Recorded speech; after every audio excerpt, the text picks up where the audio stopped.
Am I the a-hole for leaving my mother out of my father's obituary? When my dad passed away, I wrote his obituary, and I didn't mention my mom. Not once. No beloved wife, no grieving widow. Just silence. Because silence was what she gave him. For years. Let me explain. My dad spent the last 15 years of his life battling chronic illness. As his health declined, he needed help. And instead, he got her. My mom wasn't a caregiver. She was controlling, cold, and often downright cruel. She told people they were separated, divorced, even planned to marry other men online, while still living in his house, using his money and benefiting from his care. She ignored him when he needed her most. She refused to move out, even when we tried every legal route.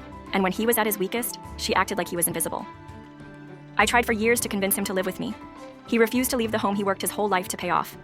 When his final days came, I brought him into my house and made sure they were filled with peace, comfort, and love. I honored him like she never did. After he passed, I followed through on his wishes. I arranged for his cremation, but even then she tried to block it. Only agreed after I said she could keep the survivor benefits, which were already hers to begin with. Then came the obituary. The final word. His last public chapter. I didn't include her. Not out of pettiness, but out of principle. She didn't earn the title of grieving spouse. She didn't show up when it mattered.